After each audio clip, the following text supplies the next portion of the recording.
冠军能留在自己的国家，能留在 LKL。 It's been a long journey already since we went through the play-ins. No one really thinks highly of NA at Worlds because it's always the Koreans and the Chinese teams that are very dominant. Every single time we've gotten to like a stage, it's like, yeah, you're getting smashed by the other team. Like that's what the whole community is saying. And now I hope we can prove everyone wrong once again. 我觉得是必须要突破8强这个吧，这次又是在自己的国家，希望能突破一下。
Cloud9 战队。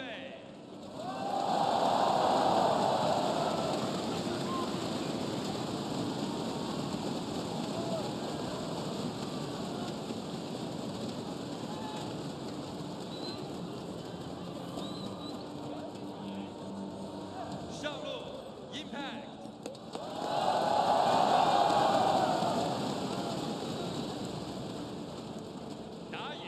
Contractz，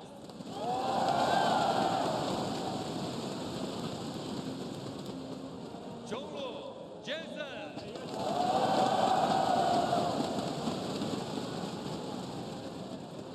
下路 Sticky，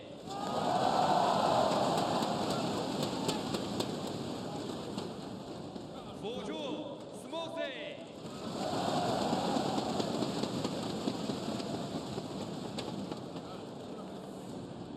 同样欢迎他们的教练员 Reaper 以及替补上路 Ray。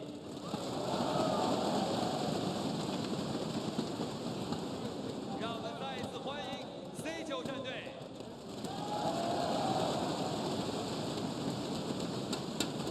接下来我们要请出的是蓝方，也是我们本土 LPL 赛区的战队，让我们欢迎 WE。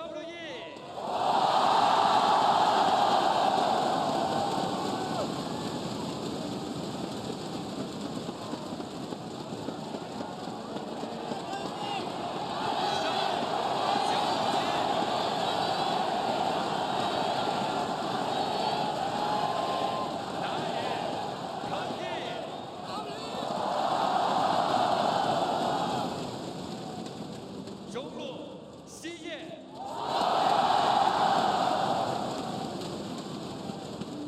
下路 Misty，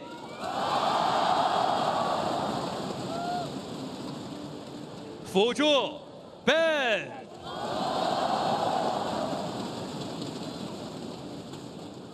同样欢迎。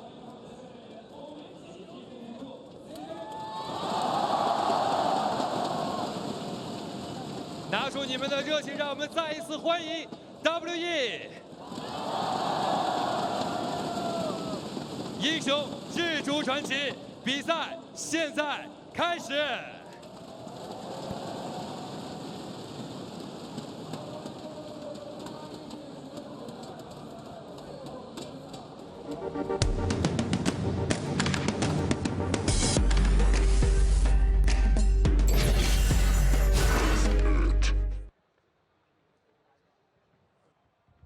both of these teams as they take the stage here in Guangzhou, China for our final quarterfinal. Good afternoon, everyone. I'm James Dash Patterson, closing out the quarterfinals with Indiana Frosker in black, Alberto Crumbs Rangifo, and Sam Kobe Hartman Kensler. How are we doing today on this fourth day? Pretty stoked, actually. I mean, the crowd was super hyped. We've got to see Cloud9 and Team WE. I feel like I've been with both these teams the entire run of play-ins, and I just want to see how it ends. All right, well, bear with us as we are having some technical difficulties, so we are going to work through it as best we can here today. Let's go ahead and frame up the series by recognizing that both of these teams have... All right.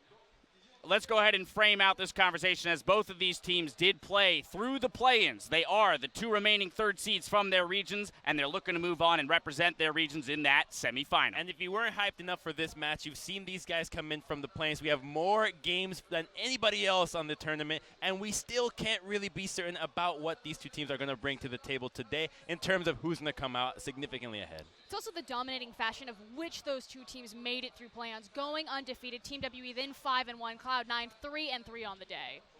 All right, well, as we talk about these two teams and the journey that it took for them to get here, of course, both of these teams did dominate through the play-in, undefeated runs there. Did have their fair share of struggles for both of them in the groups, but also their very high moments. And what we need to recognize is that for Team WE, they look to be the second LPL team to go to Shanghai alongside RNG, who took down Fnatic last night. Let's talk about that series real quick.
Last hope. They've been in this situation numerous amount of times, but they have gotten to be used to this environment that I think plays a bigger part than many of us can really expect, because no longer do you have jet lag, your body's already used to the situation, and you're scrim partners and you're used to the meta because you've seen already 3 quarterfinal matches go so far, so you know what works and what doesn't. All right, but let's talk about key factors in this matchup, right?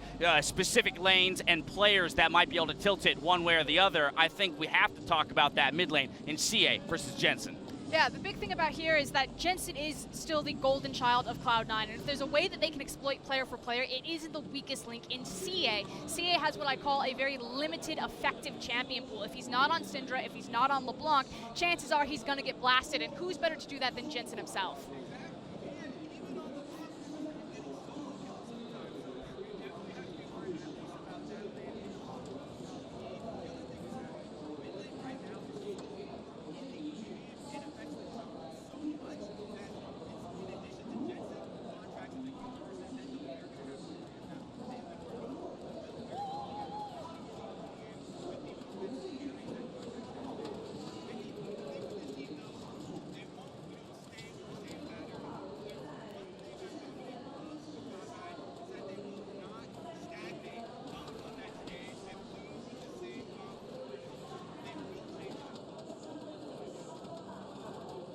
entire tournament. If we look at Team WE specifically, they were the first team to bring out that Caitlyn, but Cloud9 quick to jump on that train and say, hey, in that interview with Sneaky, we couldn't beat it, so we said, what happens if we take it? Exactly. It was not just the Caitlyn, but also looking at Contractz as champion, who was playing carry, final game, realizing this is not working. We need to change when it matters. Switches over to the Gragas. You saw Jensen on LeBlanc as well, and a team that can adapt on the fly, especially in the best of 5, being able to recognize the patterns of an opponent in game 1 and keep going with that momentum is going to be huge, where I think a lot of my confidence in these team in this matchup comes in the coaches, both Hom and Reaper, excellent players at their time, veterans that have won championships. Draft and just strategy is so deep in this tournament. I was just about to bring this up. These coaches have a long history with each other. They know each other very well. Reaper has coached in the LPL. He knows Team WE. We've already seen a beautifully sculpted Shen composition when Cloud9 faced EDG and smashed them the first time around. So I actually think game 1 is incredibly important if Cloud9 have a prepared strategy, if they feel that they have a good read on how the LPL teams like to play.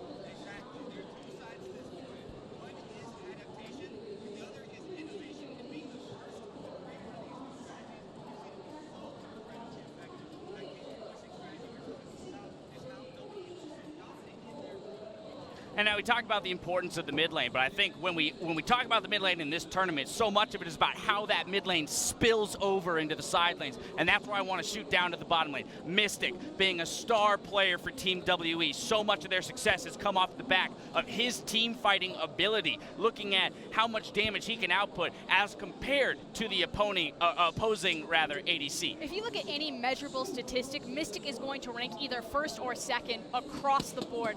It's hard not to make an argument for him as one of the best AD carries, if not the best performing ADC statistically in the tournament, and everything that Team WE, all of their win conditions, if it's about Jensen on Cloud9, it's about Mystic on WE. They will put so many resources and so much time into protecting him, and on the other side, Sneaky and Smoothie have more of that defensive play style. And while I agree that Mystic is superb, one of the best AD carries, if not the best AD carry here, with a lead especially, the team does a little bit more than just funnel resources into him. They're so good at shutting down the other AD carry as well, so that discrepancy goes even further than just his skill disparity between the other AD carry, and as a result he looks like a god, and the other AD carry looks like somebody that should have been playing another role. And I think a lot of people would point to that EDG game that Cloud9 played. If you're going to worry about the bot lane, it's got to be about the visitation of all 5 members from the opposing lane, and can Sneaky and Smoothie play a solid enough defensive game to navigate that situation?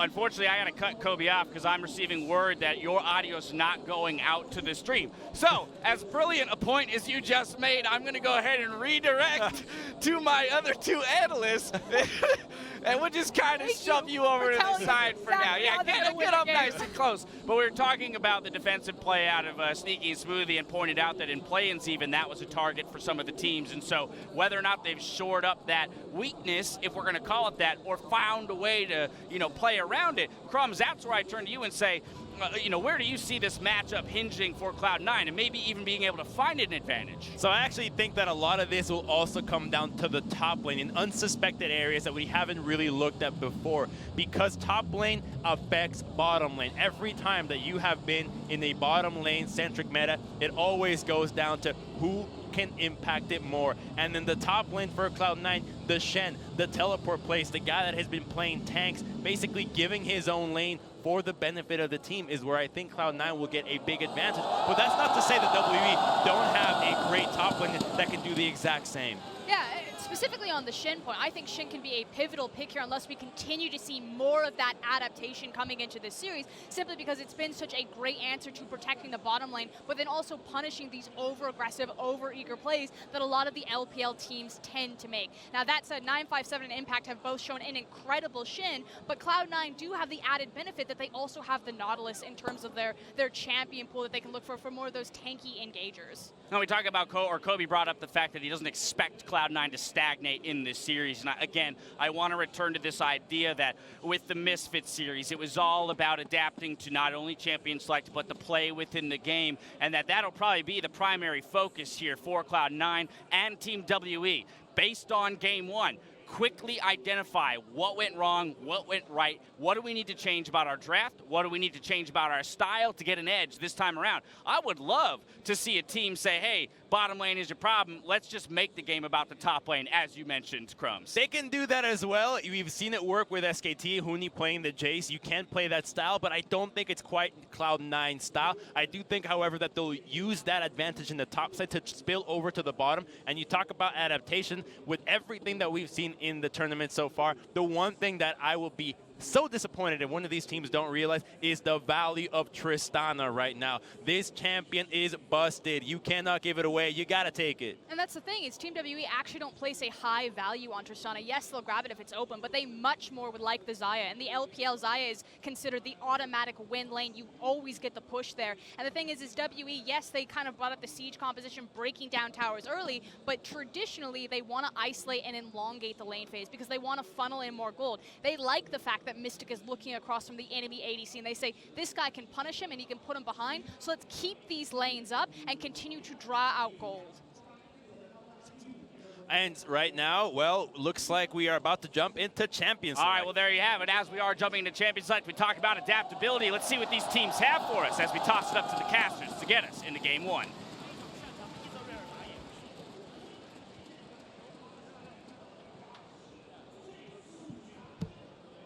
Final game between WE and Cloud9. We've seen 3 quarterfinals so far. This will be the final one to determine that semi-finalist. Yeah, and throughout the quarterfinals, we've seen so much adaptation between group stages and now. What are the bans going to be in this series? Because these teams are even unique to all the other teams we've seen before. Already an Ezreal ban.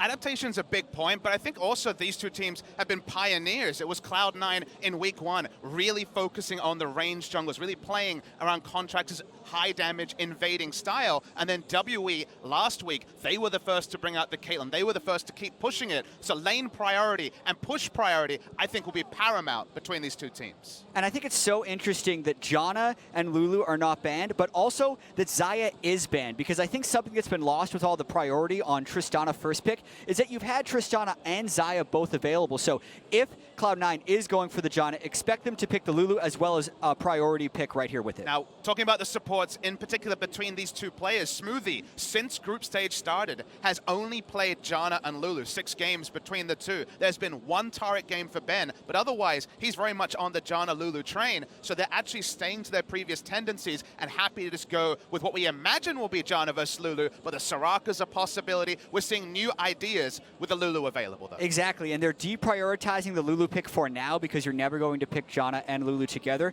And just to speak about the Janna priority, both these teams have been on that train since the play-in stage nearly a month ago. They were really the first when people were still wondering whether or not you had to go with the Janna Lulu bottom lane. They were already doing that, so very comfortable with that strategy. It is surreal, but is it a Caitlyn takeaway here? Caitlyn has been interesting this week. WE were the team that loved to run the Janna Kate. They showed us that first. Cloud9 cribbed the strategy from them and ran with it as well. So it's getting really interesting here, as right now we're just waiting to see, will we have another one of those one-day metas? Will this just be the greatest hits of both these teams in week 2? And I think it is so risky for Cloud9 to pick Caitlyn this early on, because I was expecting it to be matched by a Varus or an Ashe. But what is so bold about what Team WE has now done is they're picking the Kog'Maw right with it. So this is actually the lane that Caitlyn will look to actually be able to bully.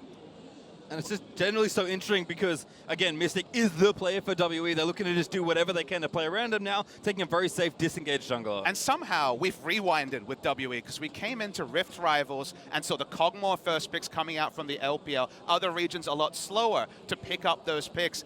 WE's quintessential comp, the Galio, Jarvan, and Kog'Maw that we actually saw run yesterday by RNG is sort of coming back here, and it could just be frontline with disengage and a Mystic-focused comp, because if we know one thing about Mystic, Mystic is really the lifeline of Team WE. They play around him, whether it's a Caitlyn or a Kog'Maw, and he'll be a big focus however the draft ends up. And I really want to see how much early game focus gets applied by C9 in these last 2 picks, as well as the bans for Team WE, because one of the things that's so pivotal about the Caitlyn composition is being able to actually bring it home. When C9 did play this in their clinching game against AHQ, they played it with a LeBlanc in the mid lane. Yet to pick a mid laner, will we see it banned by TWE? Gnar and LeBlanc were C9's 2 solo lanes when they played the Caitlyn last. Certainly been strong here. I like the Jace as well from Cloud9, just taking away probably one of the best solo laners we've seen outside of NA. Obviously a champion that at Worlds I haven't performed too well with, but we'll see what Cloud9 have here for their next one. Is again, we expect bot and jungle focus in the first, but lots of adaptation in the later stages. And they're both priority laners. Jace in the top lane, there are not many matchups that you can really run happily into it. Maokai's the best of the tank matchups, and Lucian blind pick has priority on a lot of lanes. So to me, it's trying to just give coverage for both 957 and xiye, allow them to opt into what they usually like to go for, the happy wave clear, the tank also, and continue to build around Mystic's Kog'Maw.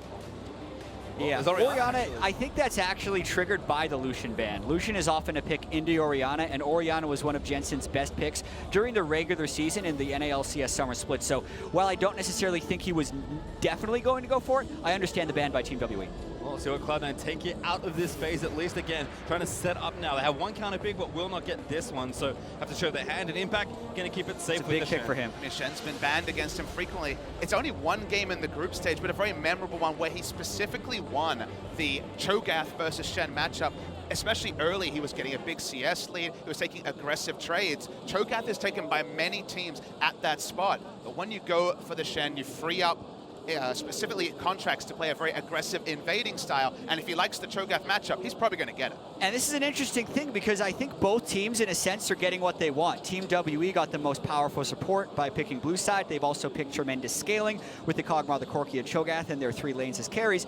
But C9 is just planning to try and run over Team WE in the early game. So very early on here, we're going to see the result of this game. Really, who's going to have the lead by 15 minutes? Because if C9's jumped out to a huge lead, they would be in control. But if they haven't, Team WE might take this one home. And that's certainly been the thing that's really... Hey! Oh my god! Aurelion Sol for Jensen. I was thinking about the Cassiopeia. I was thinking, okay, laning into Corki, what can you take? Jensen's bringing back an old favorite first, Aurelion Sol. Certainly since the group stage started. I love these new picks we're getting dribbled out week after week, and the Aurelion Sol roaming a Shen. You can put it together and guess the Cloud9 focusing on that early to mid. Maybe we can check this, but I am 99% sure Jensen has never played this champion in competitive. That's what first comes to mind. He was not one of the people to ever play this. I see about 15 mid laners on the pool for him in 2017, but I agree with your Pastry. This is completely out of left field for Jensen. Who he sends his regards, brings himself to the tournament with his famous Aurelion Sol, this time from Jensen.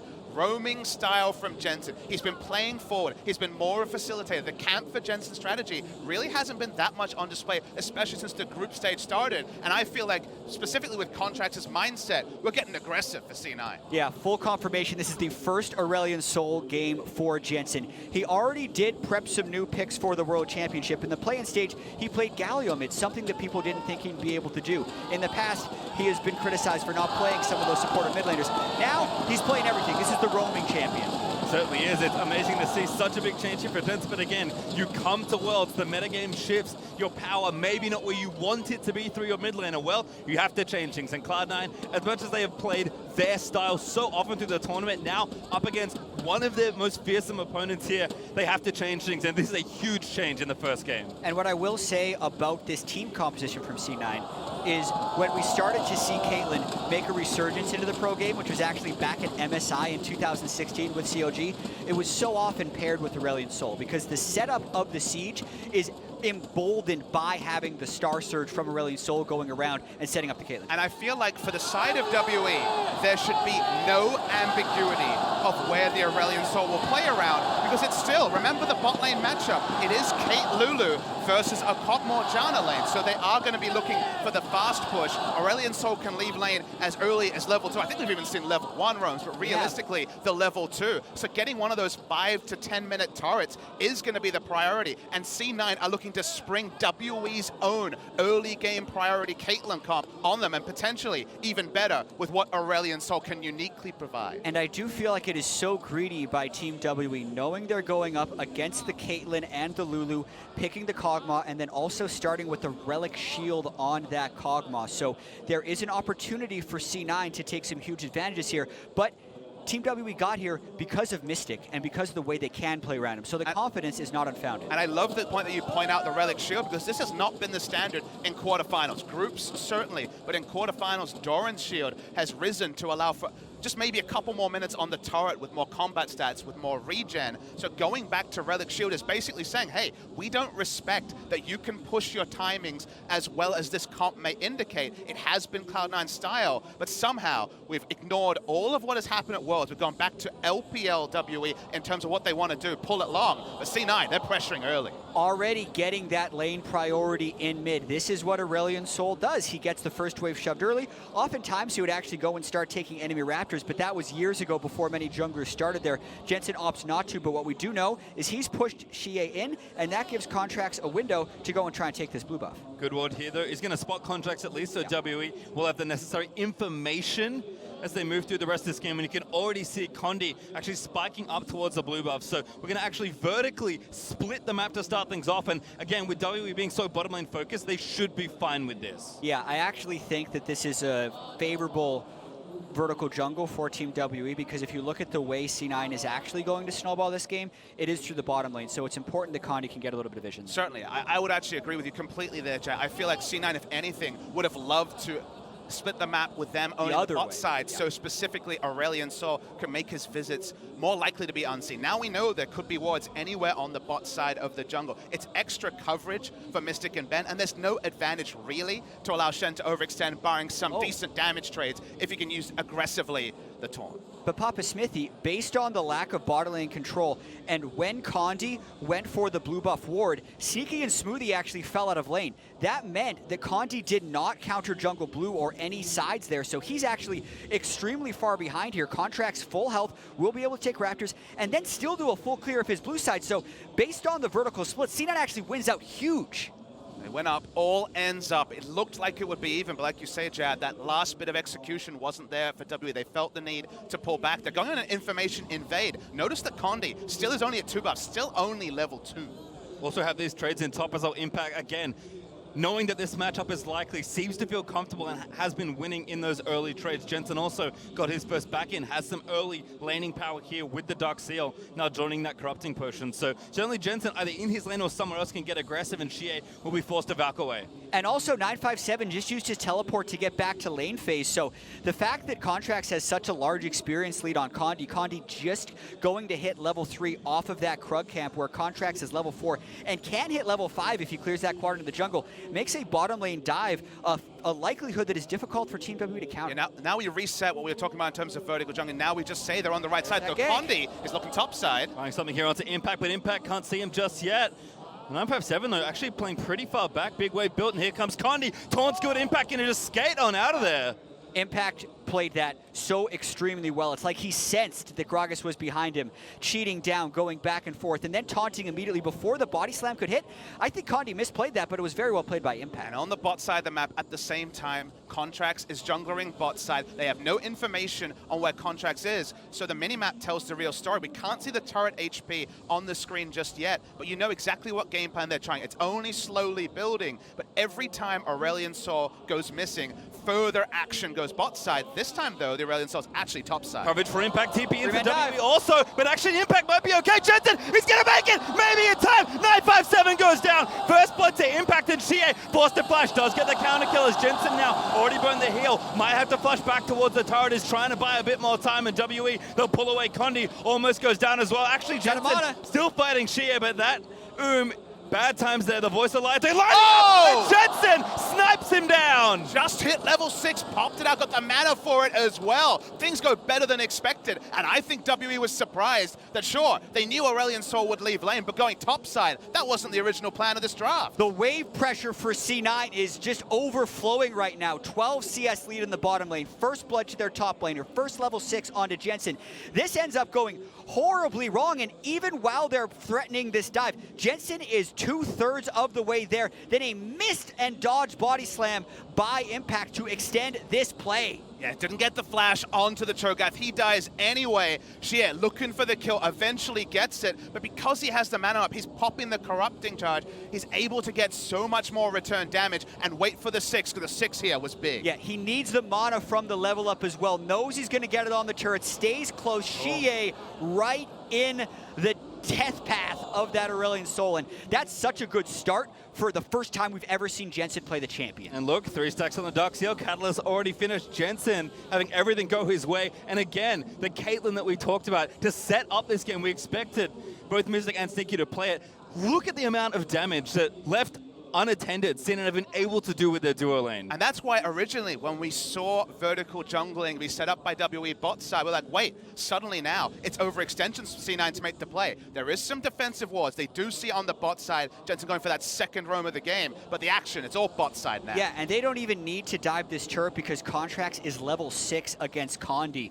Even with that first blood assist that Condi was able to help with, he is 800 gold down on Contractz right now. So at least in the first 7 minutes, Cloud9's early game snowball is online, but they must keep this pressure up. And Cloud9 really decide where this game is played. The moment that Aurelion Sol and a level 6 Jarvan enter an area of the map, WE have to be the most defensive, take the longest route possible. They're just on information. It's a human ward here from Condi. Condi's in a smart position, but this can also be a 5-man dive for C9. So Condi will surprise him here, but what does C9 bring? They got Shen as well. Now they know, but here comes Jensen. Stun already lands. He's staging out, going to be committed. Condi flashes out, but Impact follow flashes for the kill. They want everybody. C9 looking for a Jensen, going to tank a few turret. It's an Impact. He's going to go in next. Tornado down. Mystic flashes out of the stun, but Ben not so lucky. Smoothie able to take him down, and they get first turret gold on Jensen. Get him too. Chasing down Mystic. Barrier pop, but that's not enough. 4,000 gold 8 minutes into the game by C9. When you draft up these early game compositions, this is exactly what you're hoping for. Early game versus scaling is always a seesaw. How much scaling can we take to not get punished by an early game team? When you're looking at the mid lane champion pool from Jensen, if you look historically, you don't give him credit for the Aurelion Sol, but he warps his playstyle. He plays for the team, and it's a bot lane focus for a team where Smoothie is not often named as the primary carry. And this cuts both ways. C9 has done so much to do right here, but Team WE is doing this wrong. They have no TP in top lane, no TP in mid lane. They cannot control the Shen ultimate. They do not have vision of Aurelion Sol. WE has to run. They cannot defend this 5-man dive. It is a fool's errand. Maybe this play works with at least one TP up, but Cho'Gath is 20 seconds away. Corki's nowhere near. They had the double TP in case of this sort of situation, but the proactivity of C9 keeps foxing what the side of WE is trying to defend. And to add insult to injury, Mystic burned his barrier when there was no realistic way of him escaping the Aurelion Sol. It was a heal up, flash up on that guy, and he was never going to outrun the stars. And of course, the thing that kind of ties it all together is after all of that play, after the first turret, after those kills, after that dive, C9 also got the Drake, which was an Infernal. So now the swap comes from C9. They're going to apply so much pressure with 3 and soon to be 4 if Jensen wants to make it. And this tower will quickly fall. 957 already chunked at 30% And that's health. a lot of poke. He's got flash up, but Contractz could follow with a lot of stuff. Condi's there for the defense. Condi looking at cover. Good rupture actually by 957. Clears the wave out. What we need to remember in a game like this is that if no junglers are involved, if it was a 4v4 game, C9 take every objective. The tools aren't there for WE yet to hold things. So it's all about Condi anticipating the play, being there first, and even delaying turrets going down, because he can show himself, but he can't actually have kill pressure. So it's delaying the clock, but delaying the clock is really what they opted into the moment they cemented Kog'Maw Janna as their bot lane. And you can see this specifically from Cloud9. It is staggering how different their games are with leads versus without. Yeah, pastry time, sometimes these graphs are hard to read, but look at this. When it gets past 10 minutes, you know what's happening. We've got spoilers on the screen, Jack. Exactly, but I will also say that in those games, most of the time, C9 was also with relatively even scaling to the opponent. This is a game where Team WE does have the Kog'Maw Janna in the super late game, but we are far from that point. C9 absolutely in a position to win with this goal lead 10 minutes. And I like that you say super late game, because late game, you don't just hand it over. Super late game, when we're talking 5-6 items on both the AD carries, the Corki and the Kog'Maw, I agree. But this team can fight at 30 minutes with a decent gold advantage. It's only after that where things really gain parity. And this is also a game of tempo. Can they continue to make plays around their cooldowns, and how long did they sit on those cooldowns? Impact had Shen ultimate up the last time they dove Mystic and Ben. It's back up again. He's waited the 180 seconds. There's also a control ward behind C9 in that top lane. But the question is, can W even think about making an aggressive play? I say no, because they are too far behind at this point. They're up against a BF Sword Caitlyn, an 11, like what was that, a 9-minute Ardent Sensor by Smoothie, and the Shen ultimate is back up. I mean, they just don't have the information. It'd be a shot in the dark, but they drafted themselves a sort of comp that can't put a spotlight anywhere. The vertical jungling ended.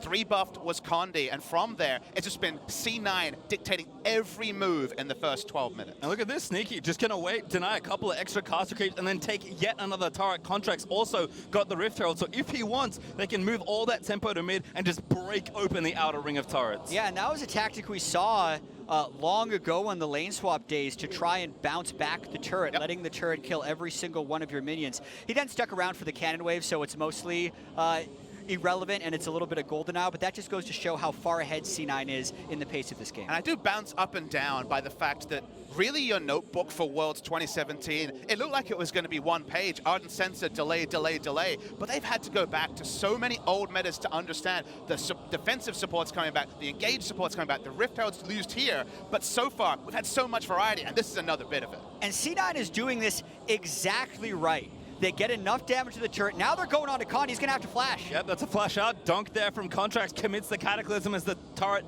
does fall in C9's favor. Shelly will keep going for a little while longer, but she and his fresh Trinity Force going to keep that one down. And the minimap tells a story that no previous WE game since group stages has told.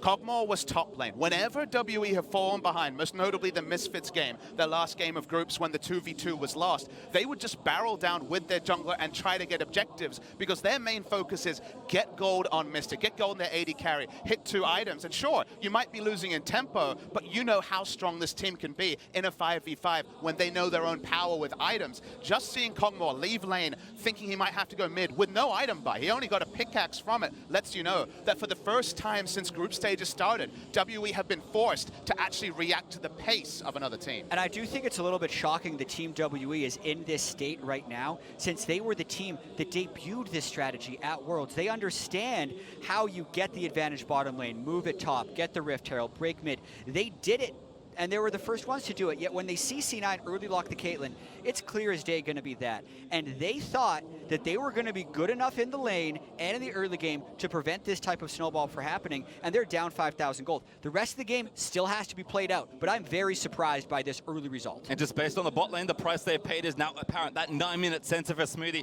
has been joined by Berserker Reaves and a 13-minute Infinity Edge from Sneaky. So this is going to get messy. Misty and Ben, though, looks like they're able to back away. And looking at the way C9 is building as well, with a Cinderhulk Jarvan, there is a worry that C9 runs out of damage at a certain point. So they absolutely have to keep this tempo maybe even faster than this with the way they're going. They've gone heavy on the tank ability, and they do have some very strong power points, but it will run out. It's getting harder to go so much faster, though, Jack. The easy objectives are all dead. The Baron, 6 minutes seems like a long time with how far C9 are ahead before that becomes an objective they can even set up for. Setting up control wards and actually assaulting inner turrets is usually more specific. A brush camp at level 9 from a Gragas could turn from something, but I feel the same feel you do. They still feel like they're on a clock to keep maximizing because the question marks do come in about 15 minutes. Exactly. Cloud Drake should be taken immediately. They need to keep the waves pushed. But I think more so in the next 5 minutes, they need to burn WE flashes. I actually don't care if they get the kills out, because if they can get a flashless Mystic or flashless xiye, then the Baron Force at 20 minutes becomes so much more threatening, since WE won't be able to check it. And that's how C9 needs to win this game. They get vision control in the jungle, they burn flashes, and they take Baron at 20 minutes. xiye, they're going to get ganked. Smoothie, Sneaky, and the rest of the crew almost there, but xiye commits the package to get himself away. Yeah, xiye is happy to just push up a minion wave and then back, because there's nothing for Cloud9 to fight for. Basically, everything has been surrendered. They've been able to set up a side of the map where Kog'Maw can farm, which actually 3 minutes ago was looking pretty tricky, but for now, they've been able to do so because Cloud9 are pushing around the map. But we really are waiting for Cloud9 to go back, buy some control wards, set up somewhere, and try assaulting those inner turrets, because there's just nothing else to fight for. It's helping as well. Impact on the Shen, of course, level 11 with the TP just about to come back up. And Titanic was his first item, so that pressure is there. Nice nado from Ben is going to deny Contractz from flag dragging over, but actually, again, is converted onto the top side, tier 2, Cloud9. Looks like they're finally going to try a siege, at least for a little bit. Exactly, and for as much that C9 is smashing, they are one team fight loss away from losing this game. That is the pressure you're opting into when you play these early game team compositions. Sneaky took a lot of damage, actually. Condi now looking for the flash. Doesn't have it, though. Contract's going to recommit. Ulti already out from Gragas. Contractz does the Cataclysm, but then flashes out of it. Sneaky catches him in the trap, but the Tornado's going to stop that. Jensen, looking for the snipe here, but again, C9 is happy to play patient. Really like the cast coming through from Condi. He hit away both DPS members, and Contractz realized he could be turned upon, knock him away. That's extra cooldowns forced by WE. They start the assault, the turret is still helping. Yeah, this is the setup. You put Caitlyn outside the turret, you have Aurelion Sol in tow, but they get such a small amount of damage onto that turret, and they haven't actually set up a very good trap line that push turns into pretty much nothing.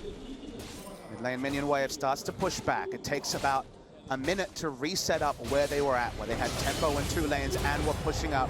Trades for Impact going well, but not necessarily completely one-sidedly. Jensen popping over, but I think 957 knows exactly what to do. Yeah, maybe a 1v2 could have made that a little bit easier for C9, but again, just transitioning through the lanes, trying to get a little bit more initiative and shove through, but the 2 marksmen on the WE side doing a great job actually defending from all these pushes, and again, despite the lead for C9, they haven't cracked the next step just yet. Exactly, because they have a lead, but they don't actually have the items that show that lead. It's a Rageblade versus xiye.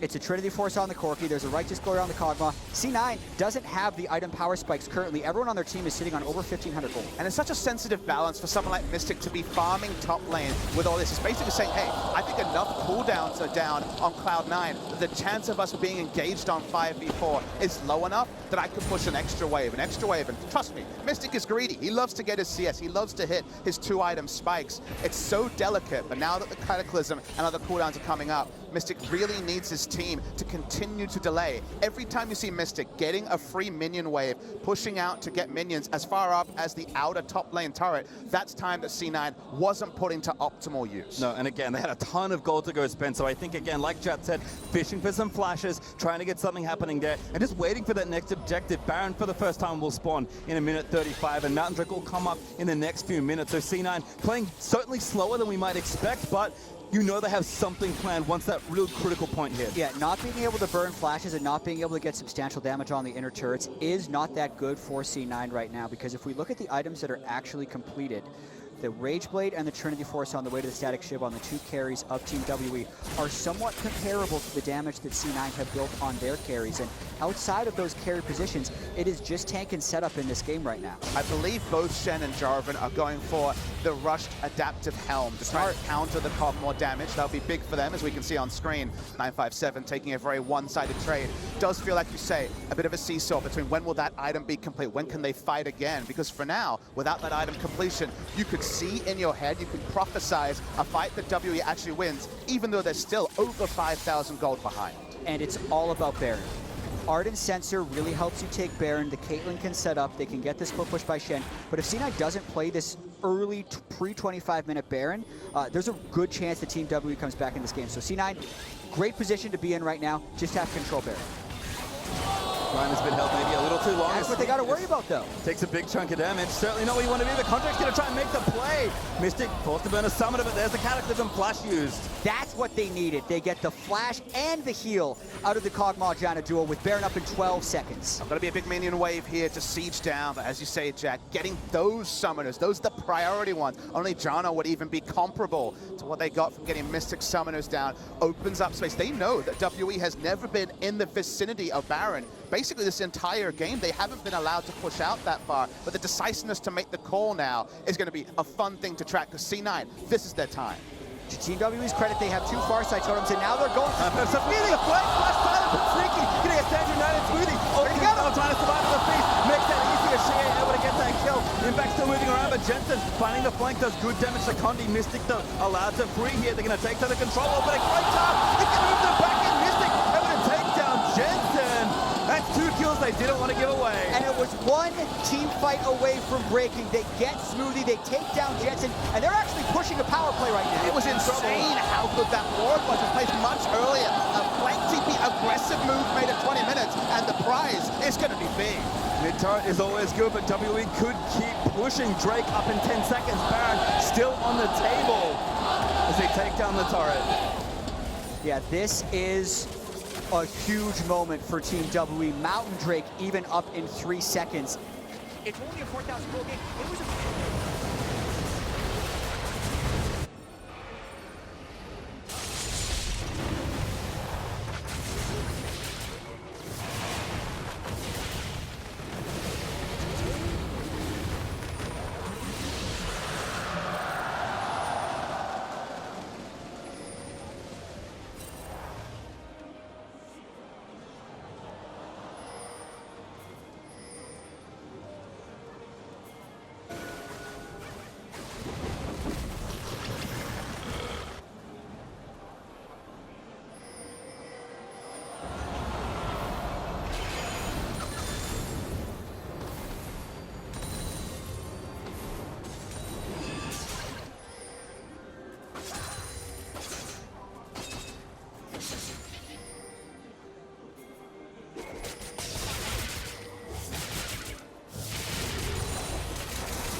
The 5,000 gold is not quite there, but it's close. Exactly, the lead has actually stayed about the same for Cloud9, but the precious time that WE have bought is likely worth a lot more than that. Cog still scaling up now with 2 items completed. C9's carries finally completing their next few items, but they lost the last streak. The Mountain went to WE, and again, all that work they did to get vision around the Baron, they have to do again. And Ben hasn't been threatened, which is a big thing right here. The Janna at level 10, even with the Ardent Sensor on top of the 2-item Kog'Maw, is a huge power point for Team W to play around, especially with that red buff. So C9's going to move towards Baron here because they have to control this, but it's actually really difficult for them to secure it at this point. And it took a wayward path, but WE are at item timings they are familiar with. It's 2-item Kog'Maw. The path that it got here is not the same as some of the other games we've seen where they just careen straight through bot lane trying to make plays. Condi might be face checking. Yeah, Condi does face check. In fact, with Code to the Colossus might be all right. Some from Jensen, not up, but Contractz dives in. Shoots out, actually, it's the voice of light. Deals so much damage to it. Sneaky, still taking damage as Impact finally TP's in. Mystic playing on the front line almost gets Jensen. It's all about Janna. Unless C9 can get onto Ben, interrupt that Monsoon. That was a rank 1 Monsoon, and it was enough to repel all of C9's initiation. Contractz had to flash out of that team fight. Team WE is actually starting to assume full control of this game. They are managing to last out team fights and get position on the map. The Baron wards that were a dream earlier before are now being contested at 23 minutes. The item timings are there. It's almost like much of the early game didn't happen. It feels like they traded down in turrets, but otherwise the feeling, the tempo of the game that was so within the grasp of C9 at 15 minutes is getting closer and closer to being out of their grasp at 25. Exactly. Those inner turrets have barely been touched by Team WE. The Mountain Drake went over to Team WE. C9 cannot threaten the Baron very well, and they haven't found any initiations onto Janna. So when we talked about how we were surprised that Team WE opened this game poorly, that's still surprising, but this is now more of an explanation on why they were willing to, because the mid-game hold that they were able to keep up is putting them in a good position. And again, we're kind of still in a holding pattern here for this game. C9 are continuing to get gold and keep control of the map, but again, we have to look once back towards the Baron. Contractz takes out the speed shrine, might even hit the bloom here, as C9 do have decent neutral vision along the river specifically, but you'd think with all this map pressure they've been able to open up more, but WE's defense has been so good. But you can see also here the map pressure they had, 2 lanes at the inner turrets and mid lane equalizing is gone. It's a lot more even now, so the thoughts of rushing down a Baron are gone. The setups need to be so much more precise. We saw yesterday big Baron steals. That becomes possible now, where before there was no way for Condi to even get ranged to contest that objective. 20 minutes hit, the Baron spawns. We see the amazing defensive setups of WE and even a proactive play, and now things are much more within their hold. And C9 definitely do look out of sorts. When they've made their Jarvan initiations, they haven't been a 5-man team, they haven't had their damage and range, and they haven't found flanking positions. Even Impact down in that bottom lane, now that both of their tank line does have the adaptive helm, is not winning that 1v1 against 957 to give them a teleport or global advantage. So none of the things that they need to play around to win are happening, and this gold graph has now looked like no other that we've seen from C9 so far. xiye actually just going to gank down here and lock up as good as the silence hits as well. Impact forced to flash as Jensen going to try and turn it back around, but doesn't ride the stun all the way in. 957 not even clipped. Remember that both teleports are available. We saw C9 on the minimap pushing around Baron, but Aurelion Sol is here. WE have the ability to react to the Baron faster, so not actually going to be a reasonable start there for C9. Yeah, and the tank Jarvan plus the Caitlyn and Lulu do not kill that fast enough. I do think that if C9 is going to execute this, you actually wanted the Warrior Jarvan to smash that game, one-shot the Kog'Maw before they could get their defensive items up, because it's starting to look like Team WE have their defensive options in place, and it's just a matter of extending this game to 40 minutes where they can win the team fights for free. Well, certainly things looking good for WE, but Cloud9 continuing to fight. Sneaky going to go back, and we also have another Infernal Drake to fight for in 45 seconds. Again, C9 getting stronger, but it just feels like WE scaled that touch better. And again, without that additional pressure being able to be applied, yes, the gold lead's still in favor of C9, but you equalize those turrets, and that gold lead almost cuts in half. And I'm sure the viewers at home can appreciate how delicate a game like this was, because Cloud9 did so much right in the early game. They were given the sort of draft you wouldn't have expected, given that WE's lane priority strats with Caitlyn, they were the first to show that halfway through week 2. They pushed to a point, but it almost felt like they entered the exam, answered all the questions, and looked at the clock and said, wow, like we're a bit early here. Like, it feels like we got all this extra time. What's going on? One false move, one great play by 957 with the flank teleport. They realize there's an extra page on that particular exam, and now things are getting a lot more tricky. The essay section, so to speak. Yeah. Nailing the multiple Oh boy, choice. multiple choice. How do you though. play Pretty the good middle multiple lane? choice. They nailed it. They got the first 3 turrets down, but look at this now. With Infernal Drake up, Team WE is getting full control over the Baron area, and they're going to force C9 into face check scenarios. And unfortunately for C9, this has kind of been one of their things. They've improved so much over the last 18 months. Never mind though, actually initiation started. Contractz, he's going to get silenced. Danger Knight, not quite enough. Gets knocked into the bounce house. 957 takes an impact, made it in, but Ben barely alive to monsoon his way to safety. Jensen burned the ulti for a lot of burst. But WE again live with 5. Ben not dying there means Ardent Sensors up, means that the team is still healed. Impact's trying though. Mystic got tons of damage, still not enough through all the heals and the barrier, forcing the fight. Sneaky burns down the xiye. Finds the snipe. WE do it again. Aurelion Sol was silenced, so it actually contracted all 5. Oh no, Jensen trying to make the play. The xiye gets a double kill. Takes him down, and C9 walk in and all die. These fights are so close, but WE have drafted such a WE comp. These Kog'Maw comps are their bread and butter, and the bread and butter right now is stronger than the American pie. And listen to those roars from the crowd. They were waiting for that team fight this whole game. And so much does go wrong for C9. They were very close to winning this fight. The body slap misses, but the focus on Contractz right here as the channel comes in takes the aggression away from C9. They're not willing to go all in right here with that Voice of Light. The fact that they didn't kill Ben means he can heal up so much with that monster. Ben dies here. I think they bulldoze the fight. They go for the re-engage, which they didn't need to opt into. Watch Jensen in the next fight. Impact comes in. The stars are expanded, but the silence drops the damage from the Aurelion Sol. 400-500 damage. Might have got one member. It doesn't happen. And on the back of all this, WE pick up an Infernal. Sneaky as well could never find the right target. He nearly killed xiye over the top. He then chased Condi down at the bottom. And then when he did try and go for Mystic, the flash forward was straight into a rupture for that fight. Nearly might be the word of the day for game 1 here. The gold lead is gone. There's no gold lead for either side. WE have wrestled back what looked like an unwinnable position, and now they have the scaling advantage, and C9 don't even have a gold lead to their name. Yeah, and when we talk about why Caitlyn fell out of meta, these are the games you're talking about. Even if you have a strong early game, if the enemy team ever catches up, your damage falls off. You do not have the attack speed for level scaling. You do not have the same crit damage when someone steps on your traps. And you struggle to find last hits. They are absolutely outscaled right here. That 300 gold lead is effectively a massive lead for Team WE. WE even with the Infernal Drake to match. So again, really everything in their favor, especially with still a minute 50 left with the Baron to play with. 957's going to give them the lead and tie up the turret deficit. And with that, WE have been in a position they have found themselves in so many times in this iteration of the team's career. Fall behind, doesn't matter. Mystic's where he needs to be, and that's all they need.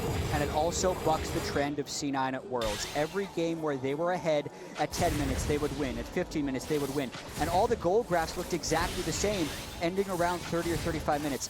This game, completely different at that. They have not played totally yet. Ulti burnt there by Lulu, keeping Sneaky alive again. I mean, Mystic is already enough of a problem, but xiye, another very strong late game carry, and would have pretty comfortably almost solo Sneaky. It's such an interesting world where teams have shown strategies, shown 2 weeks to play, and then you make predictions based on that play, and suddenly they return to old trends. Goodness. This is LPLWE at its finest. Sneaky again just can't really stay here, and this turret's gonna melt. C9 know they need to make a play, but they need to set up, can't find it. Silence again, finds out, and they're Sneaky, getting a knock back in, no! Oh, not quite enough for the Gragas, and now C9 gonna try and shred through, but Ben is doing so much work with that Janna ulti, and C9 just cannot hold. They're gonna lose this inhib, and maybe more. Sneaky the next target, but he nets out from under Condi's body slam. 957 though, wants to take him down. Locket is good. Jensen back from the dead, out of the fountain, towards it, into the turret, they grab the shutdown. Jensen also taking a little bit too much, but Mystic took down Jensen and goes down to Sneaky. Jensen is the one who carried that fight from the back end for C9, because that was nearly game over for Team WE. The start of that team fight was so well. Ben empowering his front line by catching them in the monsoon heal to make them essentially invulnerable, but then they continued diving and went a little bit. It was a great play, but the ultimate irony of it, Jat, is it only buys them time. Their base is now largely destroyed. Front-to-back team fights with the Caitlyn are not going to work like they do for the Kog'Maw on the side of the WE. The chunks went into Sneaky, the turret went down, and the moment the first pick happened here, I wondered if the game was just going to end. Yeah, the ultimate not knocking Sneaky into the team did look like it stuffed the initiation for Team WE, but once again, Ben non-disrupted on Janna, a pick that Team WE and almost everyone has excelled on, but specifically they're empowering the two carries. This is where it does go a little bit wrong though, because watch all the work Jensen does, firstly catching xiye in that stun. Yeah, he brings in the Q, able to get the big stun. Very nice play there. Wasn't able to clip any more damage. He went down, but Impact flashes, gets the Kog'Maw, and that means the game does not end at 30 minutes. And again, C9 gonna do what they can, given what they've drafted for themselves. Certainly not ideal to find yourself back even at this stage of the game, but Caitlyn now with 4 items, Jensen with the Leandry's now finished doing a ton of damage himself. I mean, every teamfight damage number for Jensen has been impressive. Mystic, don't worry about him, he's just really good at playing a champion like Kog'Maw. I mean, the odds are stacked against C9, but it is possible WE will see what they can do with that mid inhib down, and that Baron power play almost ended the game, but for C9 fans, this time it did not. Exactly. The odds of Team W winning a team fight are much higher, but if Mystic or xiye do get caught out of position, you are still one team fight away from the game swinging in their favor. There's a lot of base destruction on both sides, so C9 going to try and make a play. Trying to get a bit aggressive. Jensen trying to build a big stun to zone them off this turret, but the siege will continue. C9 able to siege because they aggressively pushed out mid lane, even against Supers. They have a time, but it is a bit of a clock here. They should get the inner bot lane turret, but anymore, it's looking impossible. 957 also coming down, guiding the wave in towards mid. Sin and actually have to exit carefully here. They can group up for the Blast Cone if they want. Ooh, 957, maybe caught actually. Contractz gonna give it the ultimate eruption, dodge by everyone else. He's actually taking a lot of damage and forced a flash cast from Condi to separate the rest of the fight. C9 looking to regroup. Sneaky, need to be careful. Mystic, such a big crit from that net. It's a good amount of damage that C9 may be able to use to take control of the Baron area, but ultimately not too much burned by either side there. 957 just losing flash, and his stone plate should be back short. Impact's able to teleport top. He still has Stan United, so using that cooldown to reset lanes is the right use of it for C9. They will not be making a teleport flank with Shen anytime soon. So they go back to pushing out lanes. They'll have to aggressively push out mid again if they ever want to recreate one of these turret sieging points.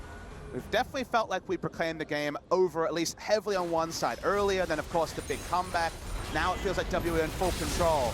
You just wonder if there could be that one big play to turn it all around once more. Yeah, it's definitely not over until it's over, but that gold swing does indicate a massive comeback with Elder Dragon up in 17 seconds, 2 Elemental Drakes on both sides, and Baron being up at the same time.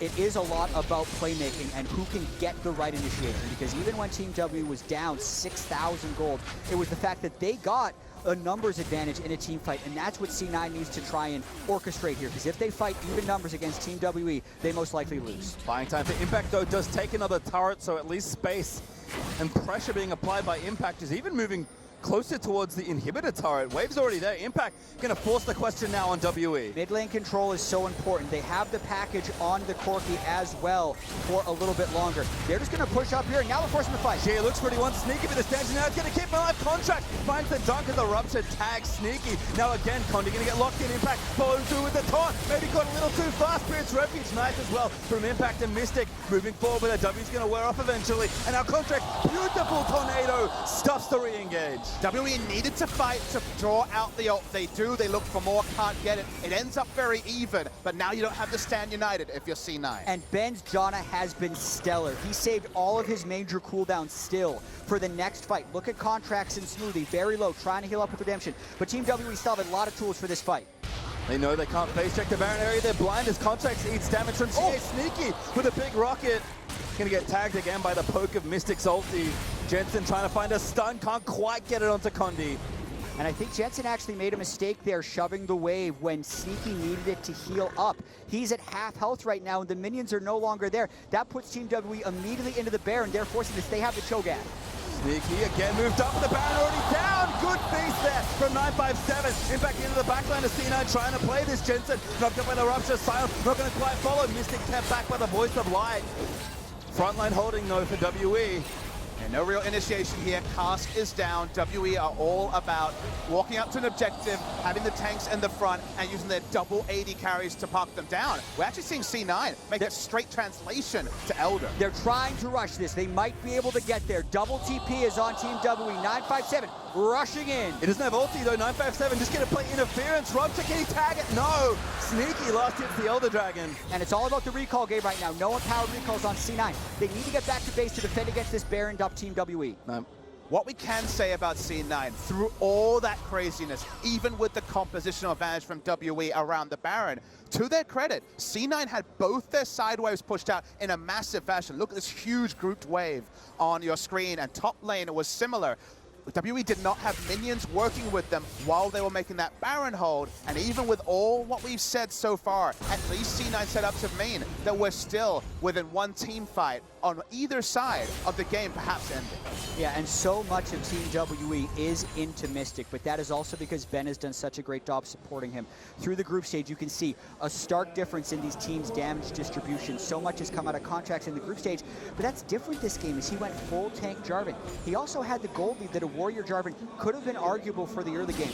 In this type of late game scenario though, yes, the tank Jarvan is actually better as far as buying time. And even him just going Jarvan is a surprise given that C9 were leaving Jarvan open as a style in their earlier games. They had 4 games of range junglers, 2 each of Graves and Ezreal. They were showing no priority on Jarvan. The Jarvan early was the first sign that perhaps a surprise would be later, a trap would be laid in the draft. The Aurelion Sol was supposed to be the cherry on top of the cake, and it certainly was early, but this is, again, another team iterating what we've seen earlier, showing us new things, and it has certainly worked to a point.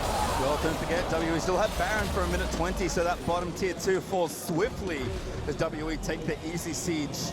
957, the teleport still cooling down. And Infinity Edge just completed by Mystic, now stacking crit to go with all of his on-hit damage from the Rage Blade and the Blade of the Ruined King, so an even larger threat than he was before. And the word even does not describe how the frontline battles will go in this particular next fight, though, because the armor stacking has not happened. From C9, understandably.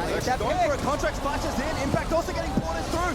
Condi maybe in trouble with the rest of WE are here. Condi eating damage as Impact falls back to the team. Just and Ben also heals everyone to full at the back end of that fight. Contractz probably flashing a little bit too early. You have to be able to trap xiye in either the Cataclysm or in range for the Shen top if you're going to make that play. 957 wasn't there. They did not feel like they could win a true 5v5, but they can't even burst down one member before the massive dinosaur regroups. And now once again, WE going to take at minimum an inhibitor. They're going to be sniffing for the end. They still have the Baron buff for one more wave if they decided to go in for it. well, tagged there by Jensen to 957, but again, he takes almost no damage, and the warm-ups will erase all that very quickly as well. WE just retake the mid inhib, and now surfing towards this bot lane are going to maybe look for another turret. Again, Impact dead, but 10 seconds till we back. A second inhibitor will be really big for WE because the sort of stand we saw from C9 around Baron was only possible with 2 lanes pushing against 2 super minion waves. That'll be really hard to do. Sneaky in trouble with trying to heal back up with the Ardent Sensor, kiting around a lot of that. CC actually 957, maybe in trouble. CC, non-stop play, goes down to Sneaky. Actually used it and still died, just not enough there for 957. Only going to lead to a disengage. It was a lot of damage. They surprised it, but only leads to a disengage from WE. Doesn't lead to a proactive play. What is the correct proactive play? Pushing top lane. That's the only one that's really clear right now, is the objectives. They're not on the rift. I will say one thing that is helping C9's front line is the double copies of the Gargoyle Stoneplate with the Locket of the Iron Solari. That's a temporary 1,500 or so health shield that they can trigger in these team fights whenever Mystic is pressing W to go for that huge amount of damage. And when you made that analogy earlier about C9, Papa Smithy, about nailing the multiple choice, maybe the middle of the test was the short answer. And they're doing a pretty decent job on the essay portion because team comp-wise, they shouldn't actually be staying in this game. And if this game had ended at 32 minutes where it looked like W would roll through, you would wonder what C9 came away with from this game. But the fact that it's been extended, the fact that C9 has showed excellent play, almost against the odds in the late game, just serves as a taster for what the rest of this series could be. C9 had a wonderful early game. WE's defense, it seemed like it was unnecessarily risky with their draft, but it still was impressively done. You're going to see the replay here. 957 just opposite to too much damage in the trap as well. Yeah, and Condi was also at about half health, not willing to pull the trigger on a full engage, which allows C9 to step up. A little bit of the protection is coming through from Jensen, and they're trying to get all the possible damage they can out of this. They've actually built the Zeke's Convergence on Lulu, which, when I run the math on this item, is pretty good in the very late game, because it's a multiplier of about 25% more overall damage since it's deferred over 2 seconds for a max item. And I want to talk about the itemization a little bit from Mystic. We said before, IE complete. Remember that a lot of these builds were Wit's End, very on-hit focused, a Frozen Mallet. He went Infinity Edge, Blade of the Ruined King, the moment he saw the double adaptive health. Sneaky taking a lot of damage from xiye again. Using that package, Locket forced out. That's Contractz that used his. But Impact holds his ultimate, and Sneaky should be able to heal up as long as Smoothie's next to him applying no shield. Yeah, that magic was just stacking, it's not on Sneaky, so he dies real fast. I had to cut my point there, but he had to vary his damage profile here on Mystic, so he just didn't get completely answered, specifically by magic resist stacking, and especially the adaptive health. Well, C9, hold on. Sneaky stays alive as a very big Cho'Gath. Gonna wander down towards Impact, who's trying to get the pressure started again. This time in the bot lane. Impact does need to keep doing this because, again, C9, we talked about pure 5v5 is not going to look too good for them. So optimally, Impact is out applying pressure on the side lanes, and C9 can either force something or try and seesaw the map pressure. But with Baron back in 20 seconds, another big point of tension is bubbling. Yeah, with the package up, you're wondering if Team WE is going to be willing to go for the engage, because as much as we talk about C9 not threatening Team WE hasn't threatened C9 that much in the last 15 minutes or so either. They don't really have engage. You know, that is something they are lacking. They have great siege setup. They can win most 5v5 fights when they're enacted on even territory, but C9 just saying no even fights. Sneaky again. Yeah, xiye holds the package though, and Sneaky healing back up. Have to kill AD carries completely. That's kind of the rule this metagame. It's hard with a Janna Lulu, let me tell you. And it's the Blade of the Ruined King that's also sustaining Sneaky so much. Building that against the Warmog's Cho'Gath is helping his damage profile quite a bit. Well, inside track for WE onto the mid inhibitor, and it is down for now, but again, Super's riding in, might threaten the Nexus turret. C9 gonna take the long way around, maybe. This could be a big point of conflict. Team W want this control so that they can then cheat towards the Baron, but C9 don't want to let him Condi out. split onto Sneaky, moves it back into the team, and the Wild Growth is burnt down now. 957 the target, but Mystic is unleashing hell. Again, WE now actually on the wrong side, but Impact took too much damage there. C9 don't really have cooldowns. Yeah, track them on both sides. Stand United wasn't used. Ben has his ultimate, just redemption to heal everyone to full. Ironically, it's benefiting Sneaky to have a Raptor camp to lifesteal up. He gets back to full health. Only Mikhail's of the actives is available for the supports. If there was some way to heal the C9 front line, they would be more confident about this play, but they're going on Baron regardless. They're going to force here. They kind of have to. They do get damage on the 957. Sneaky going to dodge that next rupture, but xiye so threatening even without the package. The front line's just too unhealthy. Sneaky gets knocked up, but he's going to get away. Ben gets tagged for a shot. In here back up, that might buy some time, but WE's top lane, side lane also working in their favor. Impact is back to full health, in base, waiting for the Stand United option. Creeps in the top lane in the minimap are hitting down the inner turret. Yeah, and that's where C9 want to cheat. They actually want to clear that minion wave. That turret's most likely dead. That's why Impact is on the way. Contractz, though, still very low. Very unsafe as Sneaky keeps taking pot shots from the Corki. C9 forced to see Baron control. Condi even looking for the flank here. Not going to land it, Sneaky. Be careful!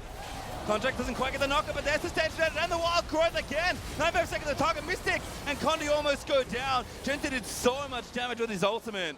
This is where not opting for Warmogs and instead going for Stoneplate Locket is actually hurting C9 because Contractz has not been able to heal up as many other Warmogs tanks would. Meanwhile, Ben did heal fairly substantially with the ultimate, and 957 has Warmogs. It's lose-lose here. Baron's so low. Aurelion's on base. Jensen not here. Contractz maybe can find a miracle steal. Doesn't get it. Beast is good, but he flashes out to safety. Now Impact trying to tank the brunt of the damage. xiye moves back in. He's dead. Taken down by Contractz. 5v4 for C9, but Baron went to WE.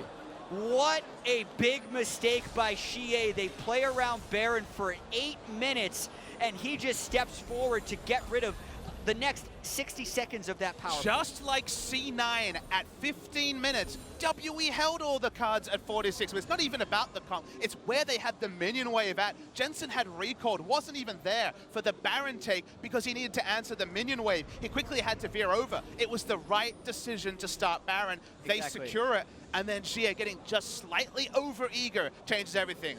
Contractz tried, but he was not going to get it over. Exactly. It was a 4v5, and the Smite and Feast were actually comboed properly from Team W, but then he Valks forward way ahead of his team. Insult plus injury there. That was bad news for xiye. But again, almost back out. 10 seconds left for the Elder Dragon spawning in 15. Cloud9, it's their turn to try and play proactive. Yeah, and I think C9 is going to force right around the Elder Dragon, maybe try to get some poke down right now. Doesn't it? Does have TP, but yes, still dead. Now back alive. Committed instantly. And that's what he should do. Team W wants to get mid lane control to then push C9 off the Elder Dragon. Well, again, WE still positioning well, but C9 have the priority now again, racing down towards the Elder. But this will be risky if they go for it. They're going to rush it, and it could cost them inhibitors or the game if they don't get this. Notice there are no summoners on the initiators, but summoners on all the carries. It's so difficult to pull the engage Condi once. 957 can't get in. Elder Dragon over to C9. Impact over to tall enough. They're going to try and burn down the front line with the Elder Dragon buff. Sneaky going for the damage, but Mystic is positioned well. It's so tight as a redemption. But oh my god, that damage. Voice of Light flashed out of by Mystic.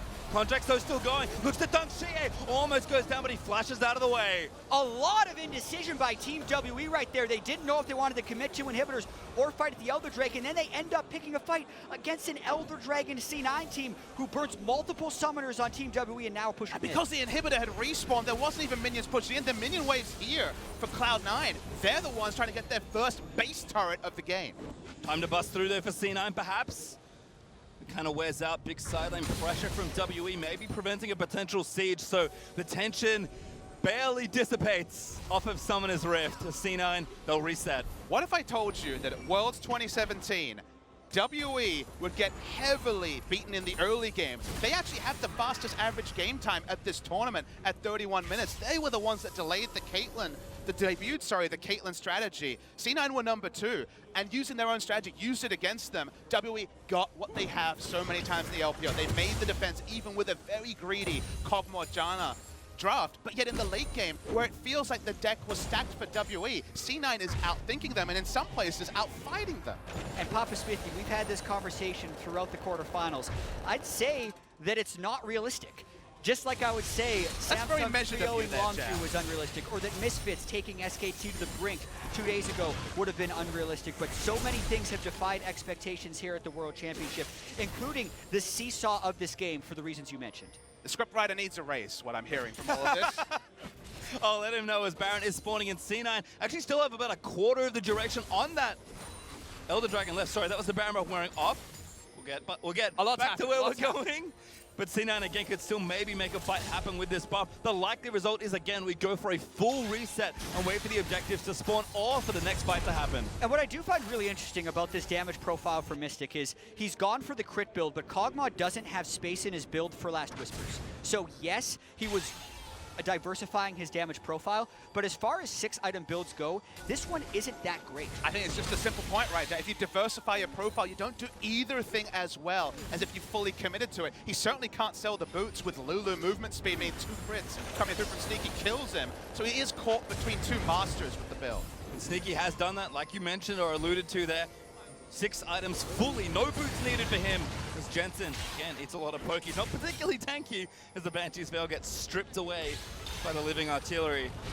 And all of a sudden, we're in a 50-minute game 1 for our last quarterfinal here. It's going to have to do something that almost no team in the world can do. That is out team fight WE in the late game. And what's crazy is they couldn't win a team fight 25 minutes in with a 5,000 gold lead, but suddenly at 50 minutes, they've actually been advantageously facing WE. I'm going to give C9 a little point of credit. They couldn't buy a team fight. They couldn't get a team fight. They weren't getting access to one. They were flanked with what they wanted. But you're right, they couldn't engineer the team fight they were set up to win. And now we're in that surreal spot where the ones they're supposed to lose, they're very competitive. And when we said C9 couldn't engineer a team fight, we're seeing the same thing from Team WE. The teams with the advantages in this game haven't been able to push them. They can't get through the front lines. And when their carries do step up, they're getting blown up. xiye vouched forward for the trap at the Baron area. The first fight that C9 lost that gave Baron over Team WE was a sneaky flash forward into instant death. So whenever either of these teams have tried to be too proactive, they paid the price. And let's talk about how WE actually can be proactive. It's difficult. 82,000. Wow. It's a lot of Sneaky. Almost double. Missing actually on the front. He's going to go down. Oh, he actually killed Sneaky before he died. 4v4. 957 late to the I don't know if they have the damage here, C9. xiye might have enough. Impact pops the stone play, but 957 is chasing. Here comes Condi, looking for the flag. Silence Rupture in onto Impact. Body slam on a Contractz, but Impact flashes out. Knockback on a Smoothie. Cask is not good. But xiye, he's still a marksman. Going to try and shoot down C9. Jensen looking to buy time. Voice of Light pushes them back, but it's only 2. Gets interrupted. They're still running as Contractz goes back in, flashes out. Has to save all his teammate defense right now because one team still has an AD carry. It's xiye from the mid lane. That's why they're feeling confident right now. Sneaky was killed with both summoners up in an instant. That's the high damage from both sides. And him dying means that WE, they've got Corki. They're happy to push up. Not only that, Papa Smithy, Lulu ult, Lulu heal. So unsurprising, everyone was tunneled on killing Mystic. They forgot that he would do damage back to them. That could have been a game-winning fight for C9, but Mystic returning the damage on his Sneaky, and Sneaky not using his summoner spells keep this game open. Sync death time, as that was almost simultaneous as we'll watch it again. They were feeling so good. They're like, wait, Mystic doesn't have flash. This is our time. They get their man, they take him down, but watch the return damage on Sneaky. Oh my Holy crap, God. those 3 autos. Crit, crit, boom. He also got his spells off on him. The ultimate did get him in the end. The Shen ultimate was used onto Impact. Defense was an afterthought for C9 when going into that fight. He did 5,500 damage in the midst of getting killed. He couldn't even control his positioning. It was the previous Kog'Maw, it felt like, in that particular area, the one that had the 5 attack speed cap and just couldn't actually stutter steps. All right, stutter step. Roller coaster's not done yet. Baron is up, Condi flushed up in the Cataclysm. Everyone's back alive though. Mystic running back towards his team. Not there yet. In a temporary 5v4, but 957 here for the flank. Contractz has so much work onto Condi, but now Mystic finally arrives. Rupture misses from 957. Redemptions reset both sides of the team fight. Mystic, damage. He took down Jensen. How is Mystic finding these crits in these team fights? It's still hard for C9 to run through, but without Aurelion Sol there, here they come. Sneaky has to play the fight of his life, but xiye straight into that. Damage is good, but his life for longer. Condi, but it takes him down. Mystic fighting Contractz, but he gets that kill. And WE make it 3, make it 4 as Impact goes down. Critical strike Kog'Maw, of all things in a tournament, dominated by the Rageblade Witsend on hit build. Got the crits it needed, took down the targets, and WA win. A slobber knocker of a game 1. Absolutely insane. Inhib goes down, and WE at just barely 54 minutes will best C9 in the only team fight they needed. This is gonna be fun. What a game 1 ending right there. Mystic didn't have the last whisper, so he couldn't kill tanks. So he decided to just ignore them in those last few fights. going straight onto Sneaky, going straight onto Jensen, and getting those last hits finally cut through the front to back. There's going to be a lot of mistakes that both these teams are thinking about after that game. Team WE, despite the exuberance of the crowd, are not happy about the way that game played out, and neither is C9, because C9 was in a position to win after 6 minutes, and then 54 minutes later are the losers. Our preparation for this series told us that a lot of these teams, these two teams, had a lot of overlapping strengths in the early game with how they were playing the game, high tempo, fastest average game time, and yet we didn't get it what we expected. We saw C9 go so early game focused, get the maximum from it, WWE bring back their style, delay the game to a point, but the mistakes after that were very, very surprising from both sides. I think chiefly with WE, who were in control of this game for what, 30 minutes, at least where the draft and the power spikes had led, and yet it took basically one fight to decide it all. Yeah, and if you're looking at Sneaky and the damage he was dealing in that game, it was absolutely insane. But the unlucky thing there was he had a great game highlighted by two really big mistakes. The flash forward in the Baron fight and not using summoner spells when they pick Mystic, because if those two things do change for C9, we're having a much different conversation. The damage charts, I'm checking right now, he did 96,000 damage in that 54-minute game. I think that might actually eclipse the record for damage per minute in the game. I'll have to do the quick math because it was set by Uzi yesterday at over 1,500. It may have just been surpassed. Just breaking records all weekend long, but to get their thoughts on how Game 1 played out, let's send it over to the analyst desk. Time. Before we get into the analysis, we would like to take a moment to apologize for the audio issues we're experiencing today. These are only affecting the broadcast and not the on-stage player experience. And because of this, tournament officials have opted to prioritize gameplay and competition over production value. We are working to optimize the broadcast quality and will update you throughout the day. Now, the good news is that it's brought us all closer together, literally. Dash, you're in my zone.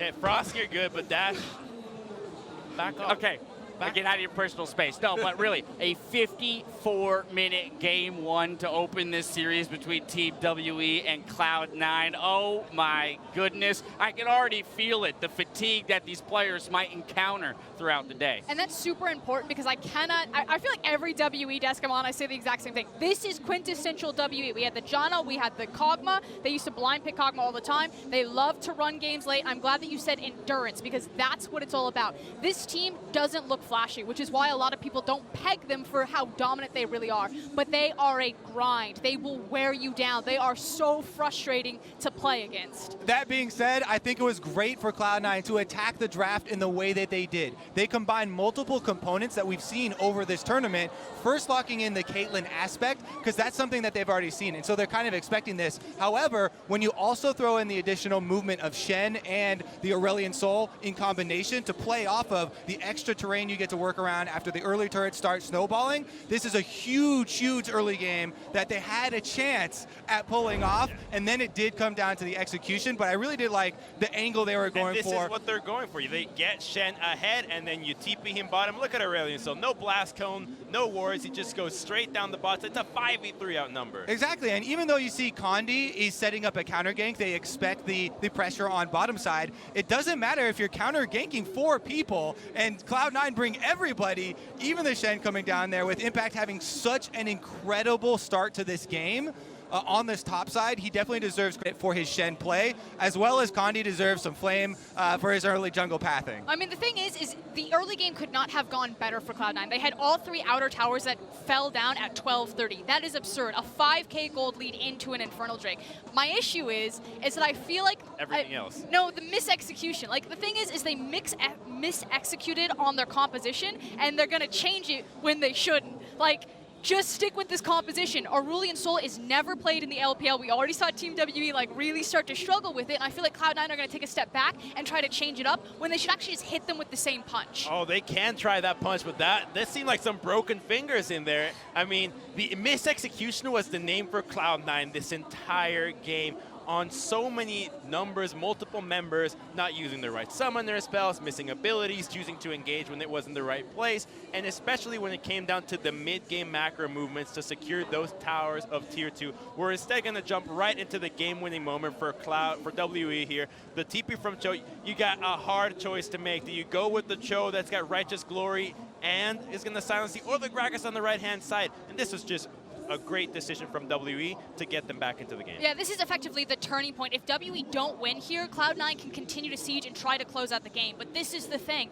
If you make a single mistake against this team, they will punish you for it. And it was just that flanking TP. Plus, even setting up that play, yes, that was a really good flank teleport from WE, but Cloud9 had a good 7 minutes where they're pushing in these minion waves, but they're not going to get chip damage onto the turrets. Yes, they're split 1-3-1. All they're getting is mining jungle resources and kind of feeding over extra minion waves to WE. They could still play with the strengths of Aurelion Sol and Shen. You have Shen push up the minion wave, Aurelion Sol push up the minion wave, then move up to the Caitlyn wave where you have traps set up for the turret to actually crack the secondary turrets. That's where they kind of stalled out the game and gave that opening to WE. A big part of that is vision denial. It wasn't that apparent for Cloud9 here because you need that to let WE play in the dark. If they have to play in the dark, they're constantly guessing, where is Cloud9 going to go? You set up that vision between two towers, and you go back and forth, chip, chip, chip, here and there. You set up the trap line. That never happened. The trap placement this game